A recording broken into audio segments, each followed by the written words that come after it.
Dirtek Persib sebut paling tidak 2 pemainnya layak.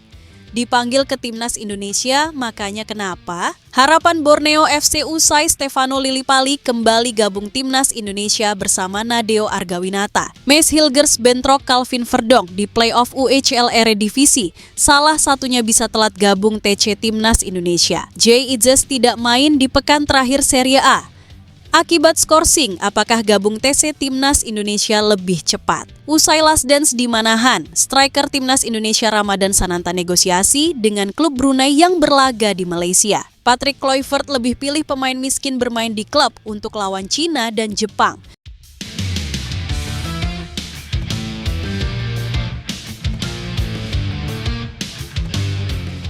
Patrick Kluivert lebih pilih pemain miskin bermain di klub untuk lawan Cina dan Jepang. Pelatih Timnas Indonesia, Patrick Kluivert mendapat sorotan tajam dari publik tanah air usai memanggil para pemain yang minim menit bermain di klub untuk melawan Cina dan Jepang.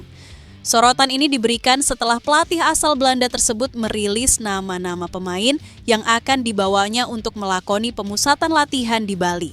Tercatat ada 32 pemain yang dipanggil Patrick Kluivert ke Timnas Indonesia untuk menjalani pemusatan latihan pada akhir Mei ini jelang melawan Cina dan Jepang. Dari 32 nama pemain itu, ada nama-nama anyar yang dipanggil Patrick Kluivert, seperti Stefano Lillipali untuk pos penyerang dan Reza Arya Pratama untuk pos penjaga gawang. Sementara itu, nama-nama lainnya merupakan pemain-pemain yang sudah jadi langganan Timnas Indonesia, baik di era Patrick Kluivert maupun Shin Tae-yong. Meski memanggil nama-nama lama yang sudah malang melintang di Timnas Indonesia, tetap saja pelatih berusia 48 tahun itu mendapat sorotan. Sorotan diberikan kepadanya karena tetap memanggil pemain-pemain yang minim menit bermain bersama klubnya di musim 2024-2025. Salah satu pemain yang minim menit bermain di klub dan tetap dipanggil Patrick Kluivert adalah Rafael Struijk dari Brisbane Roar. Sepanjang tahun 2025 ini, penyerang berusia 22 tahun itu tercatat baru tampil 40 menit saja bagi Brisbane Roar dari total 18 pertandingan di A-League. Parahnya lagi, Rafael Struijk bahkan tak masuk ke dalam skuad Brisbane Roar di 7 pertandingan terakhir A-League 2024-2025. Secara keseluruhan, Rafael Struijk bahkan baru tampil sebanyak 239 menit dari 10 pertandingan yang dimainkannya bersama Brisbane Roar musim ini. Selain Rafael Struijk, Patrick Kluivert juga tetap memanggil Nathan Chow-aon yang tak pernah masuk ke skuad dan bermain untuk tim utama Swansea City. Bahkan di usianya yang sudah 23 tahun, Nathan justru lebih banyak bermain bersama Swansea City U21 yang berkiprah di Professional Development League. Liga yang dimainkan Nathan tersebut jauh dari kata kompetitif, mengingat kompetisi itu diperuntukkan untuk pemain-pemain akademi. Penyerang Timnas Indonesia U23, Rafael Struijk. Pelatih Timnas Indonesia, Patrick Kluivert, mendapat sorotan tajam dari publik tanah air usai memanggil para pemain yang minim menit bermain di klub untuk melawan Cina dan Jepang. Instagram Rafael Struijk. Tak ayal, pemanggilan Rafael Struijk dan Nathan ini membuat publik mempertanyakan pernyataan Patrick Kluivert saat pertama kali ditunjuk sebagai pelatih Timnas Indonesia. Saat pertama kali ditunjuk, ex-pelatih Timnas Curaçao itu dengan lantang menyebut bahwa dirinya akan memanggil pemain berdasarkan menit bermain di level klub. Jika para pemain tidak punya menit bermain di klub, maka kamu tidak bisa dapat kesempatan. Kami juga harus diskusikan situasi dengan pelatih fisik pemain di klub. Hal semacam ini penting, ujarnya pada 12 Januari 2025. Tidak hanya mereka datang lalu main, kami harus benar-benar cek bagaimana mereka berlatih. Apakah mereka ada latihan ekstra? Tambahnya, berkaca dari pernyataan itu, tak mengherankan jika kini Patrick Kluivert menjadi sorotan publik karena tak sesuai dengan pernyataan yang dilontarkannya. Ditakutkan, pemain yang minim menit bermain ini nantinya bisa saja merugikan Timnas Indonesia yang tengah membutuhkan kemenangan untuk melangkah jauh di kualifikasi Piala Dunia 2026 zona Asia.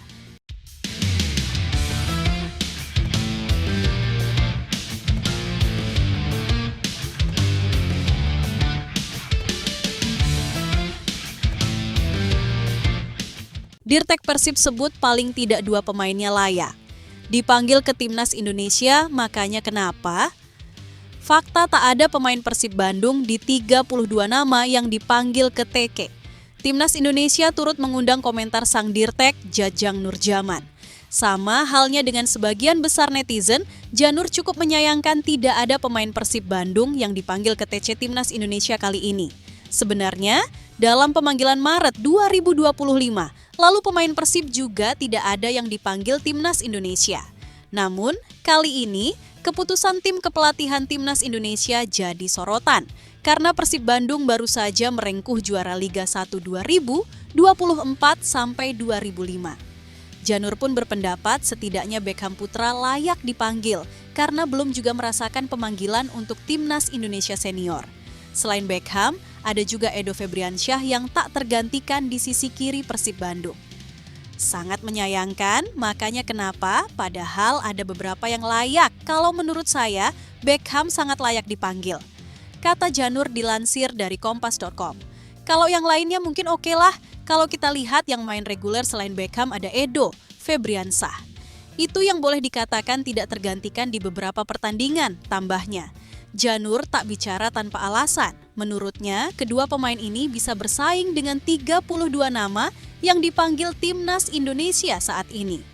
Di lini serang, Beckham Putra tak kalah dengan kualitas barisan Liga 1 yang dipanggil seperti Septian Bagaskara, Egy Maulana Fikri, Stefano Lillipali, dan Ramadan Sananta. Sesama pemain depan terutama dengan Septian Bagaskara, Egy Maulana, dan Lillipali, Sananta, saya pikir masih bisa bersaing, ujarnya. Lillipali kan baru dipanggil lagi, saya pikir kita bisa mengatakan Beckham bisa bersaing dengan pemain-pemain yang dipanggil.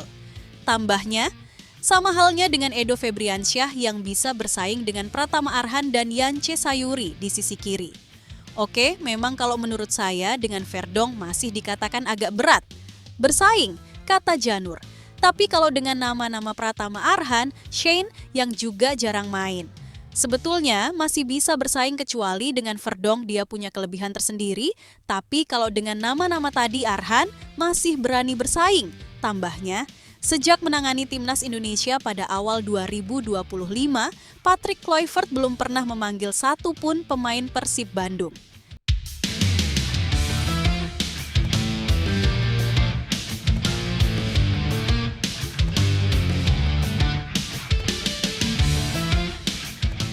Harapan Borneo FC usai Stefano Lillipali kembali gabung Timnas Indonesia bersama Nadeo Argawinata. Dengan peluang yang ada ini, pelatih Timnas Indonesia Patrick Kluivert memang kehilangan beberapa pemain saat lawan Cina. Pasalnya, ada pemain yang mengalami cedera hingga terkena akumulasi kartu sehingga harus absen. Namun, untuk menutup situasi ini, Patrick Kluivert memanggil beberapa pemain lama yang sebelumnya absen membela Timnas Indonesia pada Maret lalu. Salah satu pemain yang paling mencolok yakni nama Stefano Lillipali. Nama ini langsung menjadi sorotan karena Stefano Lillipali terakhir bergabung dengan Timnas Indonesia pada 2023 lalu saat menjalani pertandingan persahabatan lawan Turkmenistan. Setelah itu, ia tak pernah dipanggil. Dan akhirnya di era Patrick Kluivert ini, Stefano dipastikan kembali memperkuat skuad Garuda. Dengan begitu, Borneo FC dipastikan mengirim 2 pemainnya ke Timnas Indonesia untuk menghadapi Cina dan Jepang. Salah satu pemain yang masing menjadi langganan Timnas Indonesia yakni Nadeo Argawinata yang kembali bergabung dengan tim Merah Putih. Setelah Stefano Lillipali dan Nadeo kembali mendapat panggilan ke Timnas Indonesia, Borneo FC pun memiliki harapan kepada kedua pemain tersebut.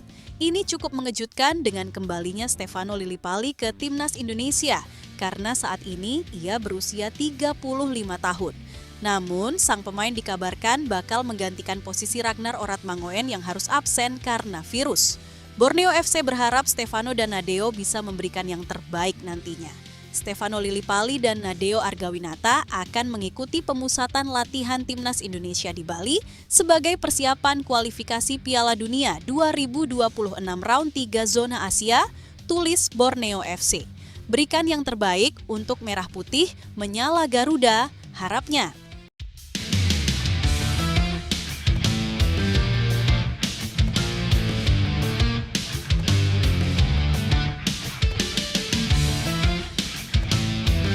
akan membawa 5 kiper ke pemusatan latihan TC di Bali. Dapat Reza saat tampil di Piala Presiden 2022.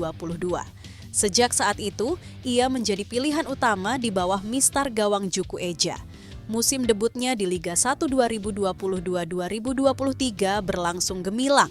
Reza mencatatkan 14 clean sheets dan hanya kebobolan 24 gol dari 33 laga, sekaligus membawa PS untuk posisi kiper utama. Kehadirannya menjadi angin segar bagi persaingan di bawah Mistar skuad Garuda jelang 2 laga krusial melawan Cina dan Jepang pada kualifikasi Piala Dunia 2026.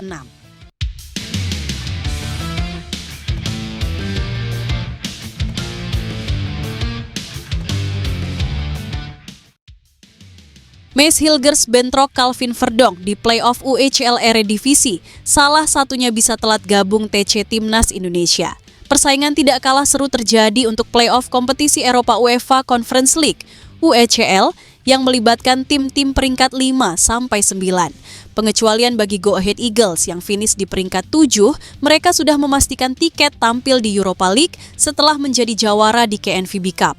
Sehingga, klub yang dibela Dean James tak ikut playoff UECL dan slotnya diberikan kepada peringkat 9 Heerenveen.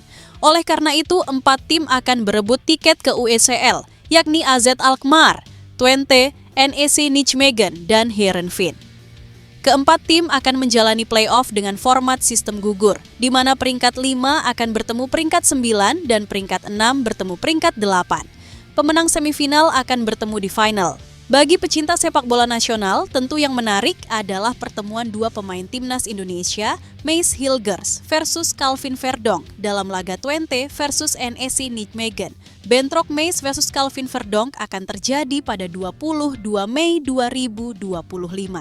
Kemudian, salah satu dari mereka akan lolos ke final yang dilangsungkan pada 25 Mei 2025. Agenda tambahan ini tentu bakal jadi sedik penghambat untuk bergabung ke TC Timnas Indonesia yang akan dimulai 26 Mei 2025 mendatang. Antara Mace atau Calvin yang bakal melaju ke final playoff UECL bisa jadi terlambat bergabung ke TC Timnas Indonesia.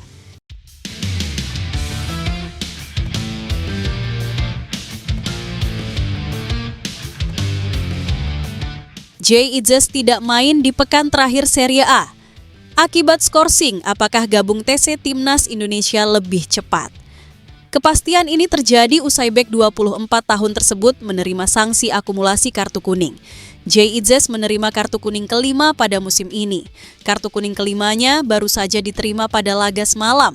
Kala itu, Venezia bertandang ke markas Cagliari di Sardegna Arena, 19 Mei 2025, dini hari WIB. Jay Idzes mendapatkan kartu kuning pada menit keempat. Pada laga tersebut, Venezia FC kalah telak 0-3. Kekalahan tersebut membuat tim berjuluk I Laguinari kembali terjerembab di zona degradasi.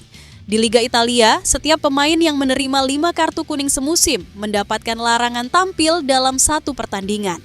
Tentu, ini jadi kerugian tersendiri bagi Venezia FC. Pasalnya, Venezia FC kehilangan sosok Jay Idzes. Selain jadi bek tengah tangguh, Jay adalah pemimpin di jantung pertahanan. Venezia FC masih harus menghadapi 1 laga sisa di Liga Italia musim ini.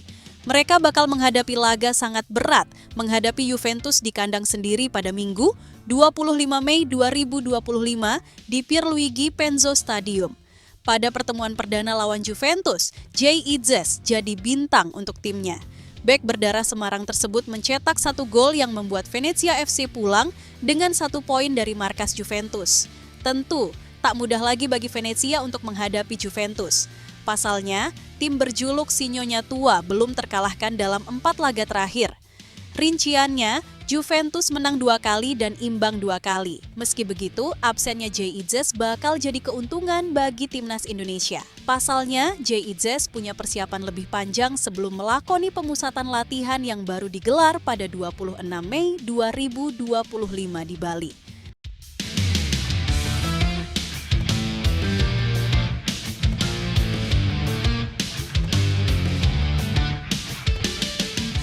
Usai last dance di Manahan, striker timnas Indonesia Ramadan Sananta negosiasi dengan klub Brunei yang berlaga di Malaysia. Kabar ini dikonfirmasi dari laman resmi salah satu klub Liga Malaysia. Klub yang dimaksud adalah DPMM FC. DPMM FC sejatinya adalah klub dari Brunei Darussalam. Klub tersebut dimiliki langsung oleh keluarga kerajaan Brunei Darussalam. DPMM FC tampil di Liga Super Malaysia karena undangan dari pihak federasi. Musim 2025-2026 bakal jadi comeback perdana DPMM FC setelah 17 tahun absen di Liga Malaysia. DPMM FC tengah bernegosiasi soal kontrak dan gaji dengan Ramadan Sananta. DPMM FC dalam negosiasi untuk merekrut penyerang tim nasional Indonesia Ramadan Sananta, tulis rilis resmi DPMM FC. DPMM FC berharap mendapatkan penyerang Indonesia sebagai slot ASEAN untuk Liga Super Malaysia musim 2025-2066. Ramadan Sananta masih menyelesaikan musimnya bermain untuk Persis Solo dan sangat dekat untuk menandatangani kontrak dengan DPMM FC. Tahun lalu, Sananta mencetak gol melawan Vietnam dalam kemenangan 3-0 di babak kualifikasi putaran kedua Piala Dunia FIFA 2026. Lanjutnya, saat ini Ramadan Sananta tengah menjalani musim 2024-2025 bersama Persis Solo. Dirinya sudah menebar kode sebelum laga lawan Dewa United. Penyerang asal Kepulauan Riau tersebut memberi kode berpisah dari klub berjuluk Laskar Sambernyawa. Sananta membuat instastory Last Dance in Manahan sebelum laga lawan Dewa United. Ramadan Sananta menjawab rumor soal unggahan di Instagram pribadinya tersebut. Memang hari ini terakhir main di Manahan, kata Sananta sambil tersenyum malu. Makanya kan Last Dance? Tambahnya, The Last Dance sebenarnya mengacu pada istilah pelatih Chicago Bulls, Phil Jackson, yang akan berpisah dengan timnya setelah menjalani periode dominan pada tahun 90 tahun. Di sepak bola, istilah tersebut kemudian populer untuk jadi momen-momen terakhir seorang pemain sebelum meninggalkan klub atau timnya. Kini, kebersamaan Ramadan Sananta dan Persis Solo tinggal satu pertandingan lagi. Pada laga terakhir, Persis Solo bakal bertandang ke markas Persib Bandung di pekan ke-34, Liga 1 2024-2025. Kontrak Ramadan Sananta bersama Persis Solo usai setelah menyelesaikan musim 2024-2025.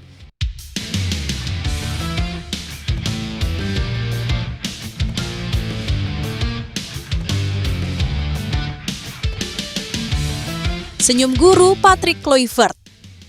Lihat daftar pemain timnas Indonesia versus Cina dan Jepang. Guru Patrick Kluivert, Jan Olde Rickering yang kini menukangi tim asal Banten, Dewa United tersenyum melihat daftar pemain timnas Indonesia untuk menghadapi Cina dan Jepang. Jan Olde yakin pemain-pemain pilihan Patrick Kluivert adalah yang terbaik karena sudah tahu bagaimana cara juru taktik timnas Indonesia memilih skuad berkualitas. Sekadar informasi, Jan Olde pernah menjadi guru alias pelatih Patrick Kluivert saat masih ada di Akademi Ajax Amsterdam pada medio tahun 90-an. Oleh sebab itu, Jan Olde pun memiliki hubungan yang cukup dekat terlebih sama-sama dari Belanda. Saya sudah mengenal Patrick Kluivert sejak dia bermain di Ajax Amsterdam pada usia 18 tahun, kata Jan Olde. Ya, jadi saya sudah kenal dengan dia sejak lama sekali, sambung mantan juru formasi Galatasaray tersebut. Lebih lanjut, Jan Olde menilai kualitas Patrick Kluivert saat meracik timnas Indonesia tidak usah diragukan lagu. Terlebih, timnas Indonesia saat ini banyak diperkuat pemain-pemain keturunan yang berasal dari Belanda. Jan Olde mendoakan Patrick Kluivert bisa sukses bersama timnas Indonesia dan lolos ke Piala Dunia 2026. Saya pikir mental dan pengetahuan membuat Kluivert jadi sosok yang tepat dengan kultur sepak bola Indonesia. Satu-satunya yang saya harapkan adalah timnas Indonesia bisa lolos Piala Dunia 2026, jelasnya.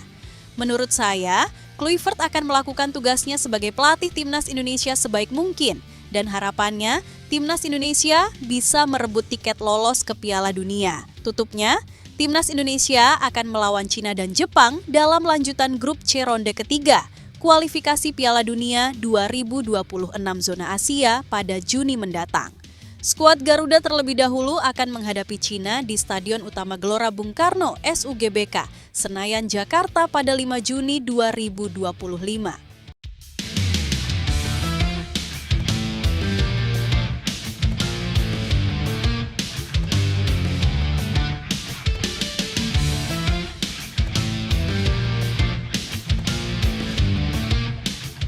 Kata Nadeo Argawinata usai dapat panggilan Timnas Indonesia, doa kita semua sama, lolos ke Piala Dunia. Nadeo Argawinata jadi salah satu dari 32 nama yang dipanggil Patrick Kluivert ke Timnas Indonesia. Pemain asal Kediri tersebut bersiap untuk 2 laga krusial di ronde ketiga kualifikasi Piala Dunia 2026 zona Asia bersama skuad Garuda. Timnas Indonesia bakal menghadapi Cina dan Jepang. Duel tersebut bakal digelar pada 5 dan 10 Juni 2025. Nadeo Argawinata bukanlah satu-satunya pemain dari Borneo FC yang dipanggil ke Timnas Indonesia. Ada nama Stefano Lillipali juga yang kembali comeback ke skuad Timnas Indonesia. Ini jadi comeback pemain 35 tahun tersebut ke skuad Garuda sejak 2023. Nadeo Argawinata buka suara usai dipanggil ke Timnas Indonesia. Kiper asal Kediri tersebut mengaku bersyukur bisa dapat panggilan ke Timnas Indonesia. Namun, dirinya tetap ingin berjuang selama di Timnas Indonesia. Nadeo ingin menjawab dukungan masyarakat menjadi prestasi positif bagi Timnas Indonesia. Dirinya berharap bahwa doa masyarakat agar Timnas Indonesia menembus Piala Dunia untuk pertama kalinya bisa terkabul. Ya, terima kasih sebelumnya sudah memperhatikan pertanyaan soal Timnas, ujar Nadeo Argawinata pada konferensi pers usai laga Borneo FC lawan Persebaya Surabaya, Minggu 18 Mei 2025 dalam lanjutan pekan ke-33 Liga 1 2024-2025 di Stadion Segiri, Samarinda. Ya, dari saya sih berjuang saja ya di tim nasional. Dan saya harap dengan adanya dukungan dari kita semua di Indonesia ini, semoga doa kita pasti sama ya satu sama lain. Doa kita pasti ingin bermain di Piala Dunia dan bisa membanggakan negara ini untuk pertama kalinya di ajang tertinggi sepak bola internasional. Lanjutnya, Timnas Indonesia masih berpeluang lolos ke Piala Dunia 2026. Mereka masih berpeluang lolos langsung sebagai 2 besar di klasemen akhir grup C ronde ketiga. Meski begitu, skuad Garuda masih harus berharap hasil di tim lain. Jalur paling realistis bagi Merah Putih adalah lolos melalui ronde keempat. Caranya, Timnas Indonesia finish sebagai 4 besar di klasemen akhir ronde ketiga dan jadi juara grup di ronde keempat.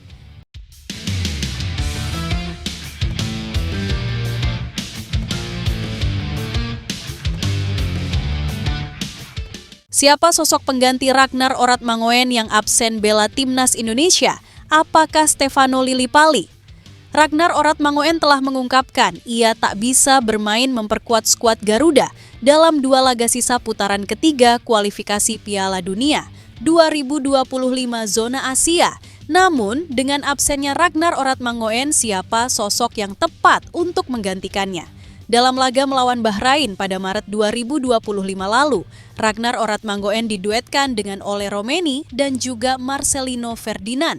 Mereka menunjukkan penampilan apik, bahkan kerjasama antara Ragnar dan Marcelino Ferdinand berhasil membuat Ole Romeni mencetak gol tunggal buat tim. Akan tetapi, dalam laga melawan Cina nantinya, Marcelino dipastikan absen karena akumulasi kartu. Untuk itu, siapa-siapa yang cocok menggantikan posisi Ragnar nantinya buat mengisi kekosongannya? Nama Rafael Struijk sepertinya sosok yang tepat untuk bisa menggantikan posisi Ragnar. Pemain Brisbane Roar tersebut saat ini dinilai paling cocok karena ia memiliki gaya bermain yang hampir sama dengan Ragnar. Bahkan Rafael Struijk dinilai akan cocok bisa duet dengan Ole Romeni. Pasalnya, saat Struijk menjadi penyerang tengah, Ole Romeni bisa mengisi posisi sayap kiri. Begitu juga sebaliknya. Kedua pemain ini bisa saling mengisi seperti saat Ragnar dengan Ole kala menghadapi Bahrain. Rafael Struijk sebenarnya diketahui posisi awalnya bermain sebagai penyerang sayap. Akan tetapi, saat Shin Tae-yong tak memiliki penyerang murni, Rafael Struijk mengemban posisi striker utama. Untuk itu, setelah adanya Ole Romeni yang menempati posisi penyerang utama, Struijk bisa membantunya. Nama Egy Maulana kembali bergabung dengan Timnas Indonesia setelah pada Maret lalu harus absen karena cedera. Dengan kembalinya pemain berusia 24 tahun tersebut bisa menjadi opsi untuk mengisi posisi Ragnar Oratmangoen. Apalagi Egy Maulana sendiri saat ini diketahui menjadi salah satu pemain Liga 1 paling gacor. Egy Maulana Fikri tercatat telah mencetak 12 gol, 7 assist dari 29 laga yang dilakoninya bersama Dewa United. Egy Maulana juga memiliki pengalaman bermain di Eropa, sehingga ia tak akan kesulitan beradaptasi dengan pemain lain, khususnya Ole Romeni. Pasalnya, Ole Romeni dipercaya bakal menjadi penyerang utama setelah mencetak 2 gol dari 2 laga bersama timnas Indonesia. Dengan pengalaman yang dimiliki Egy Maulana, ia diyakini bakal bisa mengganti posisi Ragnar. Setelah terakhir kali bermain memperkuat timnas Indonesia pada 2023 lalu, akhirnya Stefano Lillipali kembali ke tim Merah Putih. Stefano Lillipali bisa menjadi salah satu pemain yang menggantikan posisi Ragnar. Pemain berusia 35 tahun tersebut memiliki pengalaman cukup menjanjikan buat membela timnas Indonesia saat dalam tekanan besar saat ini. Pasalnya, timnas Indonesia saat ini dituntut untuk meraih kemenangan agar bisa menjaga asa lolos ke Piala Dunia 2025. Oleh karena itu, Stefano Lillipali bisa menjadi pilihan untuk mengganti posisi Ragnar Oratmangoen. Stefano juga tercatat telah mencetak 5 gol dan 4 assist dari 23 laga bersama Borneo FC. Untuk itu, pemain naturalisasi asal Belanda tersebut diyakini bakal bisa menambah lini serang timnas Indonesia. Pemain berpengalaman dan memiliki ketenangan di tengah lapangan diyakini bakal bisa membantu tim Merah Putih nantinya. Walaupun pertanyaan apakah Stefano Lillipali nantinya masih akan mampu bersinar di timnas Indonesia terus mencuat dari netizen. Namun, dalam situasi yang tak ideal di skuad timnas Indonesia saat ini, karena ada beberapa pemain yang bakal absen, karena akumulasi kartu seperi Marcelino Ferdinand bakal memiliki pengaruh. Untuk itu, patut dinantikan apakah Stefano Lillipali bakal bisa memberi kejutan bersama tim Merah Putih dalam laga melawan Cina dan Jepang.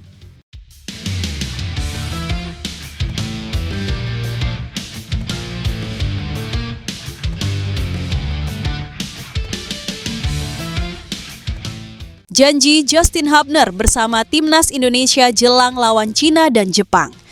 Patrick Kluivert telah mengumumkan sebanyak 32 pemain yang dipanggil ke timnas Indonesia. Justin Hubner dan kawan-kawan bisa saja lolos otomatis apabila finish di posisi runner-up. Ini karena tim yang finish di posisi runner-up bakal menemani Jepang tampil di putaran final Piala Dunia 2026 yang telah lolos lebih dulu. Namun, syarat lainnya, timnas Indonesia juga harus berharap dengan Arab Saudi bisa terpeleset dalam 2 laga terakhir. Mereka saat ini menempati posisi ketiga dengan mengems 10 poin, sehingga tim Merah Putih masih memiliki peluang apabila meraih 2 kemenangan langsung. Walaupun tak bisa lolos otomatis, peluang skuad Garuda belum tertutup karena tim yang finish di posisi ketiga dan keempat bakal melaju ke putaran keempat. Oleh karena itu, finish di posisi 3 dan keempat lebih realistis buat timnas Indonesia apabila ingin menjaga asa lolos ke Piala Dunia 2026. Pasalnya, mereka bisa berjuang kembali di putaran keempat untuk mengunci tiket tampil di Piala Dunia 2026 nantinya. Untuk bisa mewujudkan itu, timnas Indonesia pun akan segera mempersiapkan diri dengan maksimal. Timnas Indonesia dijadwalkan akan menggelar pemusatan latihan TC di Bali pada 26 Mei mendatang. PSSI pun telah mengumumkan 32 pemain yang dipanggil untuk persiapan menghadapi Cina dan Jepang itu. Salah satunya yakni Justin Hubner yang mendapat panggilan ke skuad Garuda jelang 2 laga penting tersebut. Pemain Wolverhampton Wanderers tersebut mengaku selalu senang mendapat panggilan ke timnas Indonesia. Pemain berusia 21 tahun tersebut pun berjanji dengan pemanggilan ini, ia akan berjuang untuk tim Merah Putih. Pemain yang sering disebut preman timnas Indonesia itu mengaku siap tampil habis-habisan dalam laga melawan Cina dan Jepang. Dengan harapan bisa membawa skuad Garuda lolos ke Piala Dunia 2026 nantinya. Justin Hubner berjanji akan melakukan semuanya untuk mewujudkan itu. Senang bisa dipanggil ke tim nasional, kami akan melakukan semua yang kami bisa untuk lolos ke Piala Dunia. Ujar Justin Hubner sebagaimana dikutip dari Instagram pribadinya. Sekedar informasi, Justin Hubner sendiri menjadi salah satu pemain andalan tim Merah Putih. Ia mencatat telah tampil sebanyak 13 caps bersama timnas Indonesia sejak memulai debut tim senior di Piala Asia 2023 yang bergulir pada 5 Januari 2024 lalu